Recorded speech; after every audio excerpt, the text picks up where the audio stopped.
What we like to do is invite folks to step up and say a couple words if they want. If you can kind of release it, that's up to you.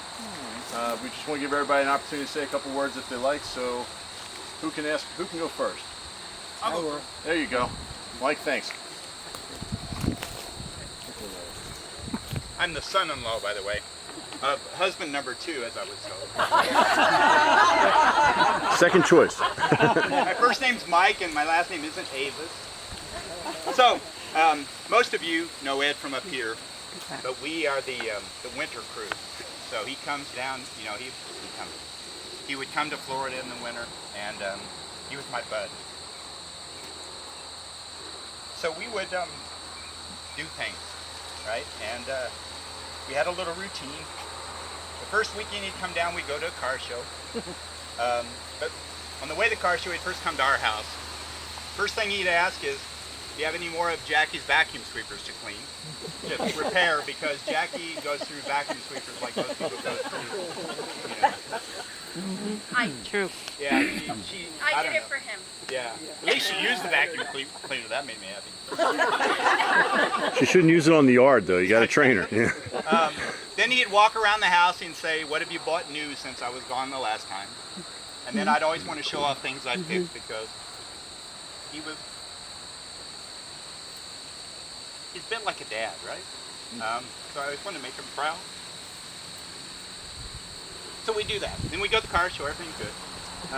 Then the next thing we'd do is there was a beer fest. We'd go to the beer fest. He used to always joke, where did they keep the good stuff? Right? Yeah, exactly. He never wanted the bad beer. And I think I spoiled him there because I got him to drinking those Belgian beers, which, you know, he loved them as long as I bought them.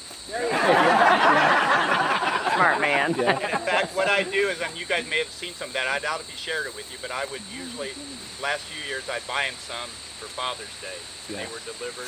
Yes, and he would brag about that. Pissed me off, took a picture of one of them in a coolie or something, drinking it like a Bud Light. So, then we'd have Christmas. Christmas was obviously a big deal. It was an even bigger deal with Ed because that's his birthday. He always insisted on Christmas presents and birthday presents. And we had a bit of a routine at Christmas. Ed was the slicer of the ham, because Mike always liked ham at Christmas, and he was the peeler of the potatoes. So now unfortunately, Jackie's going to have to learn to slice ham and peel potatoes, because I'm not very good at that. Then if we ever bought anything that had to be put together, we would spend most of Christmas afternoon, after many beers and screwdrivers, trying to put it together. And I remember the very first time we did that, Anita and Ed bought us a grill for our first house right when we first got married, and we put it together wrong. Had to take it all apart, put it back together again. I'm sure it was my fault because, you know, Ed wouldn't have done that wrong. Then later in the year, then we would go. Then we have another beer fest, and then after that we would go to Sun and Fun, which is an air show, and he always loved that because he was in the Air Force, and as was I, and so again he always did love that. So miss it. Thanks, man.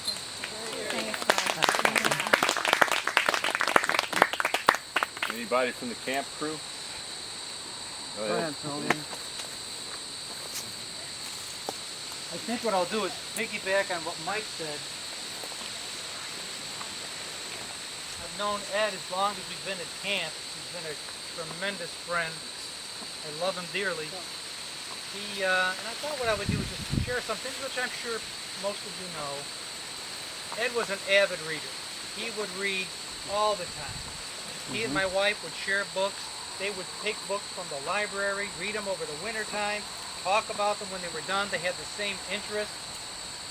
It was just tremendous.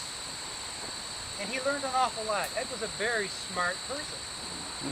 And he would watch the History Channel. He would watch all kinds of documentaries. And with his reading, many times in the course of our stay at Brennan Beach, we would sit down and we would talk, and we could talk about just about any topic, because he knew and he could carry on an intelligent conversation. He learned all the time. Ed was also a touchy-feely type of guy. And whenever we would walk, he would grab you by the arm. And that 10-minute walk would take you 20 minutes, 25 minutes. Because when he spoke to you, he looked you in the eye. But you didn't walk and look you in the eye at the same time. He had to stop and slow down. He had that grip that he wasn't going to let go. God, I missed that, I'll tell you. But he was just, many times he would spend an afternoon at our house. Someone would send him some Belgian beer. And Ed was so generous. He would say, He did share. he did share. I didn't know if that's a good thing to tell you. He shared. He would always say, have you got any, what's your top shelf beer? Yeah, there I only had one shelf until you sent him the beer. And he would say, come on over, take a 6-pack. And I would bring it back. Never take a case. Yeah, right. Take 5, 6, but no more than that. But I would not drink it until he came to my house. So we had a ritual. We would sit down, we would talk. Hey, Phil. That's flying over. Exactly. Yeah, he's been there all afternoon. Yeah. So keep moving, people. And I'll share with you this one story. Ed learned all the time. And he loved asking questions.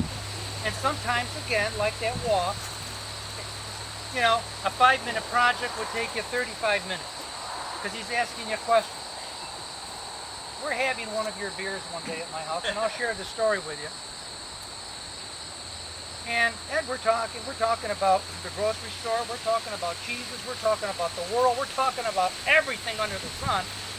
And I finally said to him, Ed, how about helping me out? And by the way, all the time we've been there, whenever I needed help with watering the vegetables, changing the litter box, taking care of our cat, Mike is doing that right now, thank God for him, watering the lawn, no matter what needed to be done, he never said no. Never in all these years. Anytime I needed help, he was there and he was available for anyone, any of his friends. And he loved everybody at Brennan Beach. So we're there one afternoon and I said to Ed, things were kind of winding down. We didn't have too much to talk about. I said, Ed, how about giving me a hand? He said, sure, what do you want to do, boss? And I said, well, because it was always boss. Yeah. And I said to him, well, I bought... Used to that with Anita.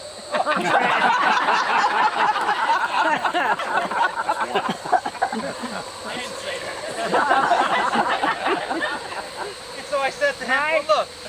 There you go. Good girl. I bought a raft for my grandkids.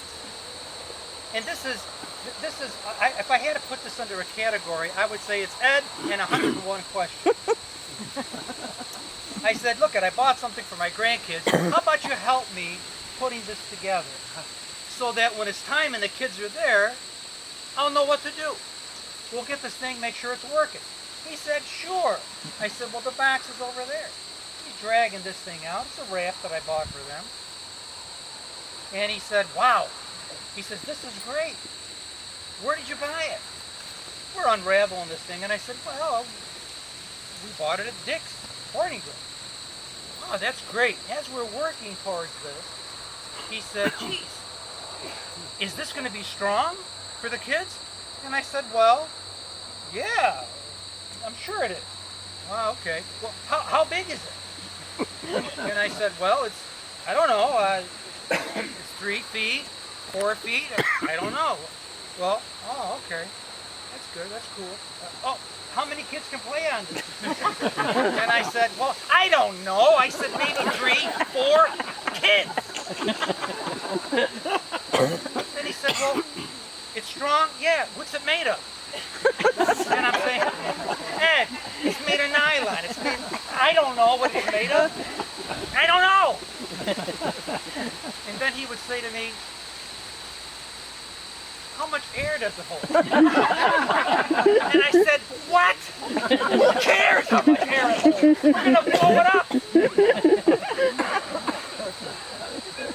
And then after we're done with this, we've got this thing assembled. He comes over, he grabs me by the arm, and he said, don't you think you ought to find out?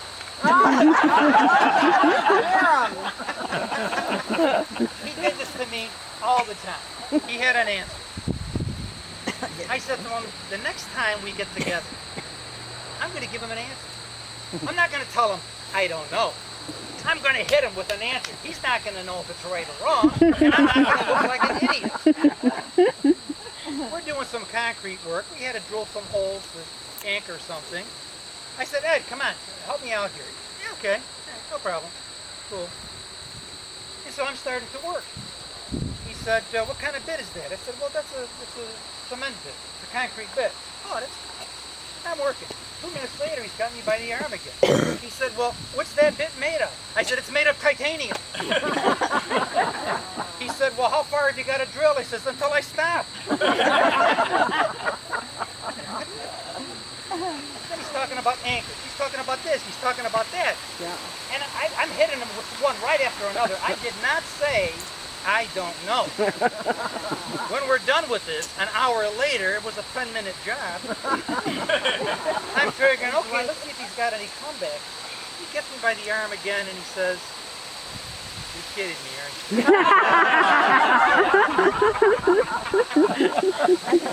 I can see him. Oh my God. You know, I mean, and I think everybody who had his help, you know, recognizes his 101 questions. Yep.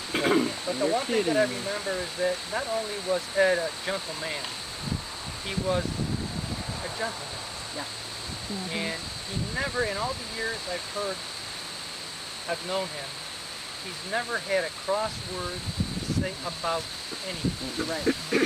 He's never swore, which with me, it would be tough. He was always calming. Yep.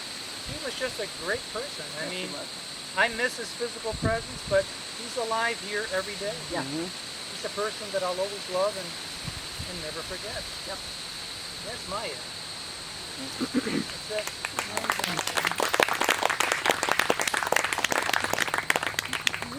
So you met him.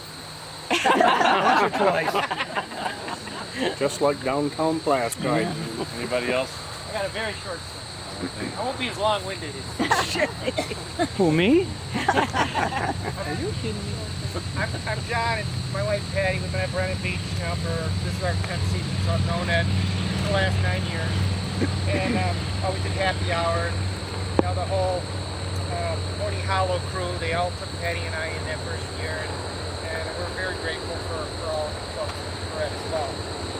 So the second year, we knew that first year that we're going to stay there, right on that campsite because it's close to all of you folks. And so I decided I was going to build some paver blocks on my patio, and we were going to stay. We got a park model, instead of sold the fifth wheel, and so I'm building these paver blocks, butting up to Mike and Janice, kind of connect our sites.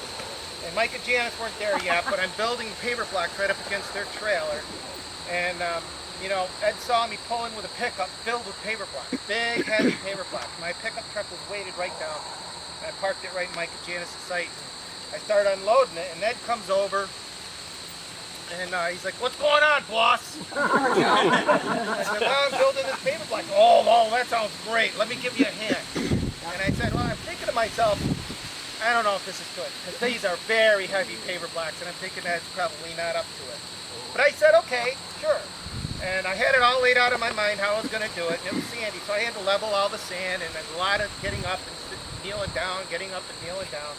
And Ed saw me struggling doing that. He said, "I'll tell you what, let me just get the pavers out of the truck and I'll set them down near you."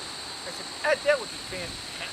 If you could do that, that'd be great." I was concerned because these paver blocks are heavy, but the man was strong, very strong guy, surprisingly strong, stronger than I had imagined.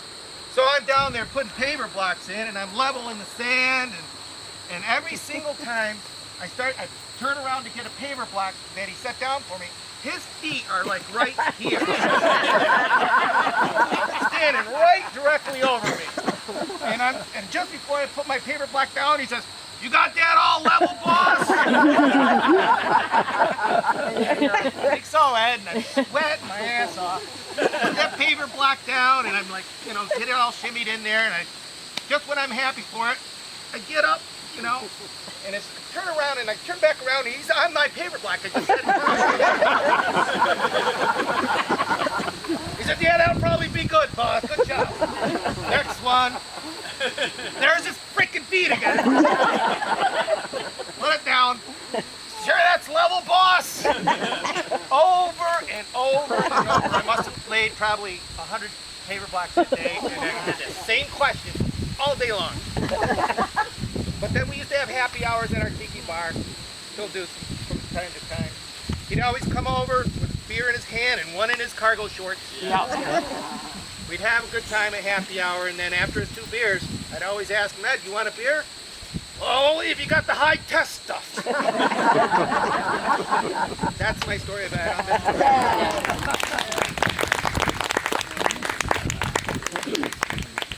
Okay, I guess it's my turn.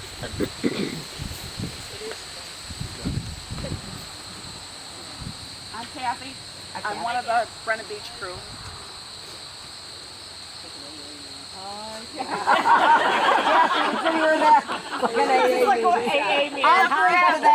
name's Kathy. I'm from Brennan Beach. And I'm a Brennan Beachaholic. One of the first years we came to Brennan Beach, and I think this is our 12th or 13th year, we all used to go to fireworks in Oswego during Harbor Fest. And we didn't just go to fireworks. No. We had wagons laden with food and some frosty beverages and some chairs and hors d'oeuvres and whatever we wanted. Tables.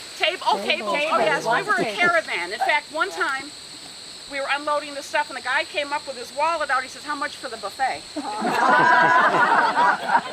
So the first year we went, I was overwhelmed because of all this stuff and all the people. If you've never been to Harbor Fest fireworks, it's amazing. The place is mob, literally. And all of a sudden, Ed's gone. And I didn't know Ed that well at that point. And I'm thinking, my God, Anita, Ed's gone somewhere. He'll be back. And I'm looking at my watch, and I'm a retired school teacher. I was still teaching at the time, so I have in mind, don't lose a kid. So I'm looking at my watch, I go, Anita, he's still not back. Oh, he'll be fine. I said, can he find us? So this goes on for at least, we were there probably an hour and a half, 2 hours early. And we're getting closer and closer to dusk, and I'm thinking, he's not going to find us. Well, Ed finally wanders in, and I went up to him and I said, young man, where have you been? And he goes, I was just looking over here and doing... I said, you get in that chair, you're in timeout, mister. I couldn't turn off the teacher thing. And that was my first Ed story, and there have been so many more that we just don't have time to share. Yeah. He was a lovely man. He loved us all. He loved my dogs. He was Uncle Ed.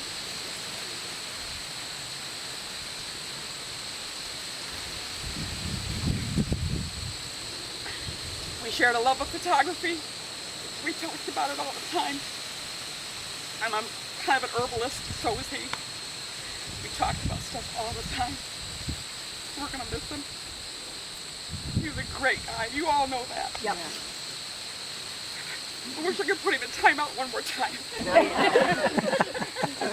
He's up there looking at the Yeah, absolutely. But just so many times we gather and have happy hours, and like everybody has said, you need anything, he's there. Yep. We're going to miss that a lot. I guess that's my time done. Thank you.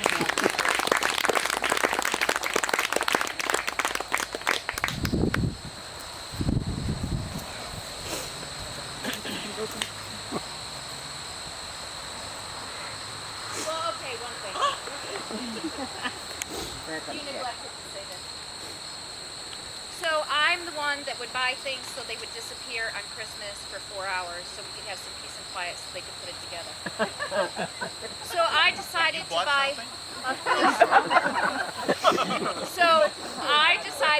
buy a foosball table. So this is one thing where Dad didn't measure and Mike didn't measure. They put it together in the garage. It took them probably 6 hours where it should have taken an hour and a half. You ask a lot of questions. And it never came in our house because they didn't measure the door. We sold it a year later.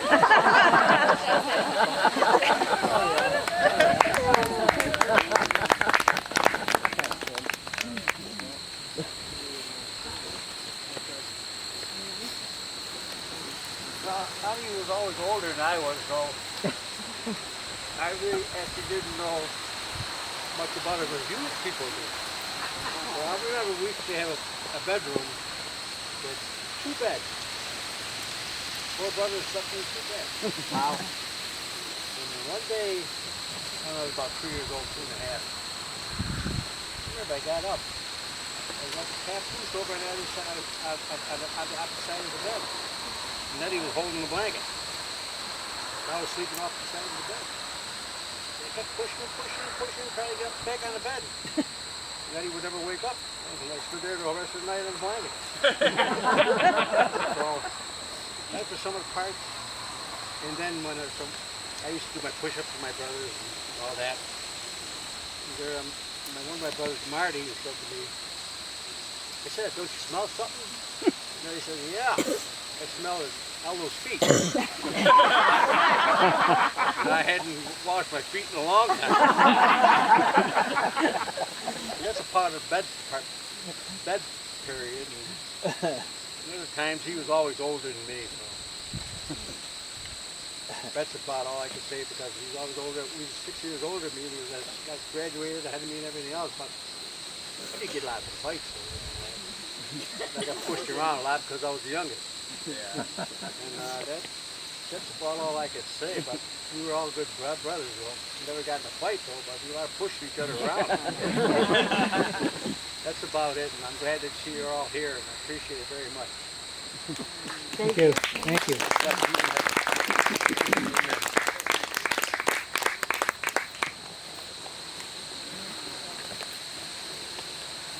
Well, you know, I probably knew Ed maybe the shortest time anybody here. A couple things come to mind.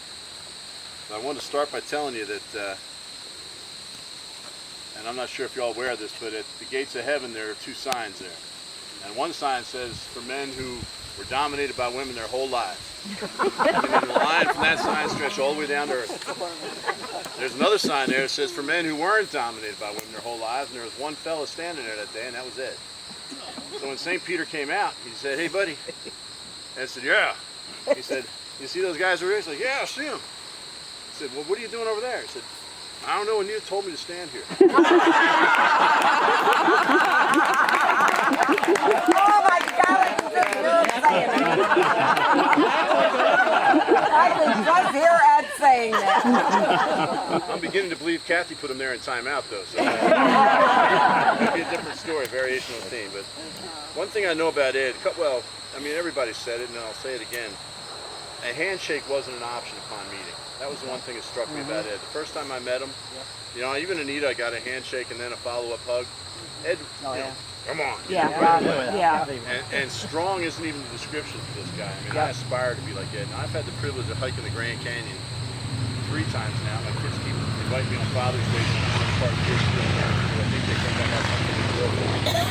But Ed was committed to going down the canyon this year. And so we're going to make a point to do it in his honor. We're going to go down again and back. It's something he always wanted to do. And, you know, if you thought for a second maybe he couldn't, but then he'd tell you all about how he went down to Niagara Falls and 1,000 feet down and up, and you know, people are looking at him funny because nobody that age is supposed to be able to do that.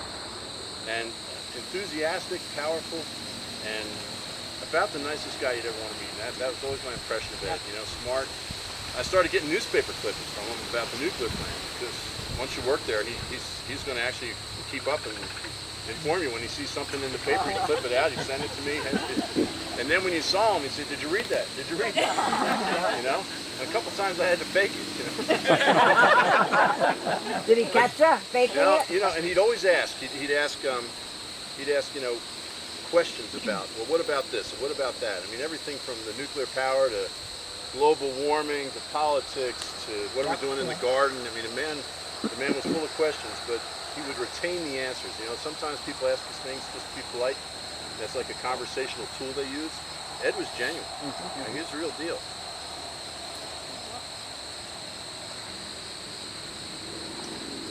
So he liked this tree, and a little later we're going to put some of his earthly remains here for him. We're going to release some balloons, anybody that wants to. But I wanted to point out one last thing, and that is he is a charter member here at Peaceful Acres Farm. we have a board painted in white and there's red handprints. You might have seen it on your way in. Anybody who helped out at the farm gets to be a farm hand. So you put your handprint there and you sign it. And I don't know if you noticed, but if you didn't notice on the way in, take a look on the way out. The very first farm hand is Ed's handprint and Ed Shamati's signature at the bottom. He was the first. Helped us build the fence. He couldn't stop. I mean, you couldn't get him to stop. He'd come over, he'd be preparing food with dinner, picking raspberries. Anybody get any of the raspberries from his garden last year? Yeah. One person. He said he took them back to the camp and shared them. Now, we're learning some things Swiss about chard Ed he here. did. Well, he had intended to bring you some raspberries from our place last year. Anita ate them. I don't know. No, But, you know, just have to say, are you kidding me? That's right. It was a privilege to know. It really was, and a genuine privilege. Yep. And you know, now I'm trying to figure out who my favorite relative of Karen is. It was a clear winner before. Jackie, you got a long way to go. Let's just say everybody else in Karen's family moved up one notch when Ed left, because there wasn't anybody above him. You know, he's a good guy. He's gonna be missed, but he's still with us. Oh yeah. And the fact that everybody's here celebrating his life is proof of that. So thanks for coming. Pleasure to meet you. And hopefully we'll see you wandering around over here now and then whenever you like. And, enjoy the rest of your afternoon. Thank you. Thank you.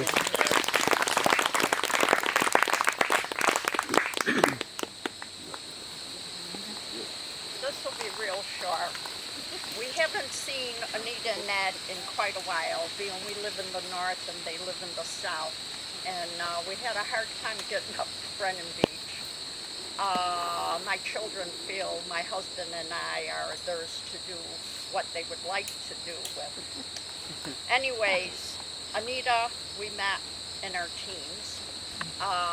We had the privilege, my husband John and I, of standing up for Jackie's father, Anita's first husband.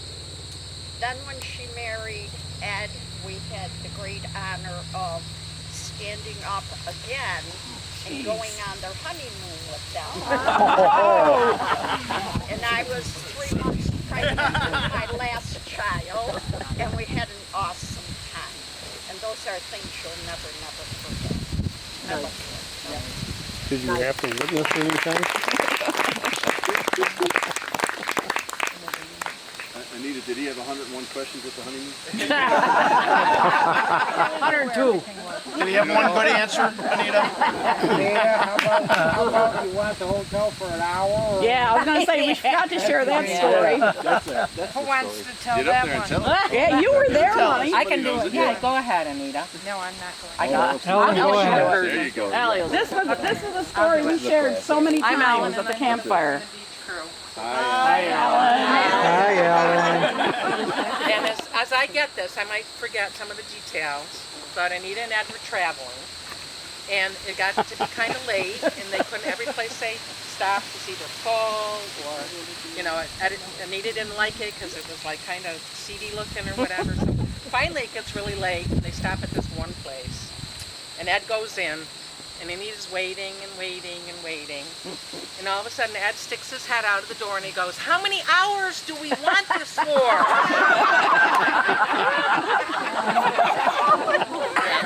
And the other story that I think about Ed too is one night they're sleeping. Well, it was in the middle of the night, I think.